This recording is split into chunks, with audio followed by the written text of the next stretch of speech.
안녕하세요 여러분, 김선호 목사입니다. 이제 빌레몬서 큐티를 마치고 오늘부터는 골로새서를 함께 묵상해 보도록 하겠습니다. 여러분, 신약 성경에는 서신서가 많이 기록되어 있습니다. 그리고 그 중에 대부분은 사도 바울이 기록을 하였습니다. 골로새서도 역시 사도 바울이 기록한 편지입니다. 사도 바울이 골로새 교회에 보낸 편지가 바로 골로새서입니다. 그러면 바울은 왜 골로새 교회에 편지를 보내야 했을까요, 여러분? 사실 바울이 지금 감옥에 있는 상황이었습니다. 감옥에서 왜 골로새 교회에 편지를 보내야 했을까요? 왜냐하면 당시에 골로새 교회에 이단 사상을 가진 많은 사람들이 들어와서 교회를 혼란스럽게 만들고 있었기 때문입니다. 당시에 골로새 교회에 어떠한 사람들이 있었냐면 음식을 먹을 때 음식조차 구별해서 먹어야 된다고 주장하는 사람들이 있었어요. 음식도 거룩한 음식과 그렇지 못한 음식이 있으니 거룩한 음식을 먹어야 구원받은 사람이다 라고 주장하는 사람들이 있었던 거죠. 뿐만 아니라 안식일과 율법을 철저히 지켜야지만 구원에 이를 수 있다 라고 주장하는 사람들이 있었습니다. 그리고 어떤 사람들은 자신이 천사를 보았다고 주장하면서 천사나 특별한 환상을 본 사람만이 뛰어난 신앙을 가진 사람이다 라고 주장하면서 다른 사람들을 무시하는 사람들도 있었습니다. 또한 비싼 옷을 입는 것, 좋은 집에 사는 것, 맛있는 음식을 먹는 것, 이 모든 것들이 다 죄이다. 이 모든 것들이 다 죄니까 우리는 아무것도 갖지 말고 살아야 된다 라고 극단적인 주장을 하는 사람들이 많이 있었습니다. 이렇게 잘못된 생각을 가지고 교회를 혼란스럽게 만드는 사람들이 있었기 때문에 사도 바울은 골로새 교회에 편지를 쓴 것입니다. 하지만 다행히도 골로새 교회 사람들은 복음에 대해서 잘 알고 있었기 때문에 쉽게 미혹되어 넘어가지는 않았습니다. 하지만 계속해서 그대로 놔두면 위험한 상황에 처할 것이 불보듯 뻔하기 때문에 사도 바울은 편지를 써서 서신서를 기록하여 그들을 주의하고 경계할 것을 권면하는 내용이 바로 골로새서입니다. 그런데 여기서 한 가지 특별한 점은 사도 바울이 골로새서를 기록한 방식입니다.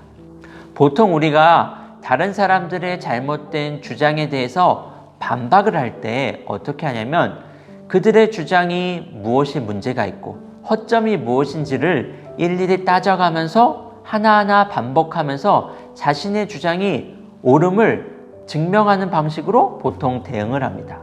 그런데 사도 바울은 골로새서에서 이단 사상을 가진 사람들의 잘못된 주장을 하나하나 전부 다 열거해서 대응하는 방법이 아니라 우리가 믿는 예수님이 얼마나 위대한 분이신지, 우리가 믿는 예수님이 얼마나 탁월한 분이신지, 우리가 믿는 예수님이 완벽한 구원 사역을 행하셨다는 것을 이야기함으로 우리가 믿는 진리가 분명함을 주장하고 있습니다. 그래서 우리는 골로새서를 통해서 두 가지 사실을 깨닫게 됩니다. 첫 번째, 예수님은 완벽한 분이시다라는 사실을 깨닫게 됩니다. 예수님은 십자가 사건을 통해서 우리를 구원에 이르게 하셨습니다. 그리고 예수님의 그 구원 사역은 완벽한 구원 사역이었습니다. 다른 그 어떤 것도 필요하지 않고 오직 예수님이 십자가에서 우리를 대신하여 죽으심으로 우리를 완벽하게 구원에 이르게 만들어 주셨습니다.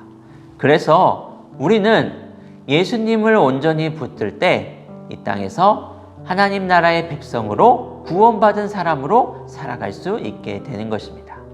두 번째로 예수님에 대한 지식이 풍성할수록 우리의 신앙은 더 튼튼해집니다. 사도 바울은 이단 사상을 가진 사람들의 주장에 대해서 일일이 대응하지 않았습니다. 오히려 예수님이 얼마나 뛰어난 분이신지, 예수님이 얼마나 탁월한 분이신지, 예수님이 행하신 구원 사역이 얼마나 완벽한지를 이야기해 줌으로써 우리가 가지고 있는 믿음이 유일한 진리임을 말해주고 있습니다. 그러므로 여러분, 우리가 예수님에 대한 지식이 풍성하면 풍성할수록 세상의 유혹과 잘못된 사상에 대해서 세상의 혼란스러운 생각으로부터 우리의 생각을 분명하게 지키며 살아갈 수 있게 되는 겁니다. 예수님에 대해서 풍성히 아는 사람이 흔들리지 않는 믿음을 가지고 이 땅에서 신앙생활을 할 수 있는 것입니다. 골로새서 큐티라는 동안 예수님이 얼마나 완벽하게 우리를 구원하셨는지를 깨달으시고, 그리고 예수님에 대한 지식을 더 풍성하게, 예수님을 더 많이 알아감으로 인하여 흔들리지 않는 신앙생활을 해나가는 우리 초등부 친구들이 되기를 바랍니다. 그러면 모두들 안녕.